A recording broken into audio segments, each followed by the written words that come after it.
सभी को नमो बुद्धाय। दोस्तों, भगवान बुद्ध हमेशा दूसरों की भलाई के लिए लगातार काम करते रहते थे और अपने सभी शिष्यों को भी हमेशा ऐसा ही जीवन जीने के लिए शिक्षा देते थे।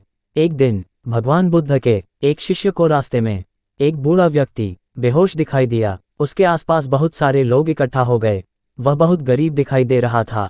जब उस व्यक्ति को थोड़ा होश आया तो बुद्ध भगवान के शिष्य ने उससे कहा कि तुम्हारा जीवन यहाँ ऐसे ही खत्म हो जाएगा। तुम्हें अंत समय में कुछ अच्छी बातें सुननी चाहिए। चलो मेरे साथ, मैं तुम्हें भगवान बुद्ध के पास लेके चलता हूँ। वह बूढ़ा आदमी बहुत ही कमजोर हो गया था। उसमें उठने की भी शक्ति नहीं थी। शिष्य ने उसे उठाने की कोशिश की, लेकिन वह भी उसे उठा न सका। शिष्य ने कहा कि तुम यहीं रुको, मैं तथागत को तुम्हारे बारे में बताकर आता हूँ। वह तुम्हारे लिए कुछ न कुछ जरूर करेंगे। शिष्य भगवान बुद्ध के पास पहुंचा और पूरी बात बता दी। शिष्य ने बुद्ध से कहा, मैंने बहुत प्रयास किया, मैं उसे आपके पास ले आऊं, लेकिन वह लाचार है, बहुत कमजोर है, वह यहाँ आ नहीं सकता। आप ही बताइए, अब क्या करना चाहिए? बुद्ध ने कहा, कोई बात नहीं, वह नहीं आ सकता है तो हम ही उसके पास चलते हैं। बुद्ध उस बूढ़े के पास पहुंच गए। वहां आसपास कई लोग इकट्ठा हो गए थे। सभी सोच रहे थे, बुद्ध उपदेश देंगे तो हम भी सुन लेंगे। बुद्ध ने कहा कि सबसे पहले इस व्यक्ति के लिए भोजन की व्यवस्था करो। बुद्ध के कहने के बाद तुरंत ही लोगों ने भोजन की व्यवस्था कर दी। जब उस बूढ़े व्यक्ति का पेट भर गया तो वह गहरी नींद में सो गया। सभी लोग कहने लगे, ये तो सो गया है।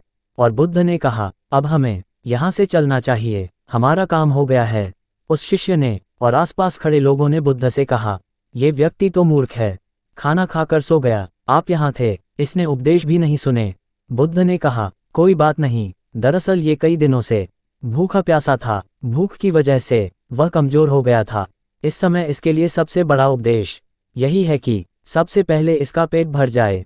साथियों, अब हम इस कहानी से क्या शिक्षा मिली अर्थात बुद्ध की सीख की बात करते हैं।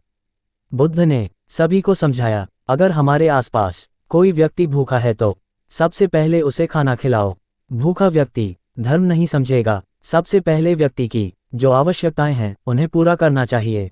उसके बाद ही वह ज्ञान की बातें समझ सकता है। किसी का पेट भरने के बाद ही हम उसे उपदेश दे सकते हैं और तभी वह हमारी बातें भी समझ सकता है। दोस्तों, बुद्ध कहते हैं, सर्वप्रथम व्यक्ति की आवश्यकता की पूर्ति होनी चाहिए, उसके बाद ही वह धर्म को समझेगा। नमो बुद्धाय। बुद्धं शरणं गच्छामि।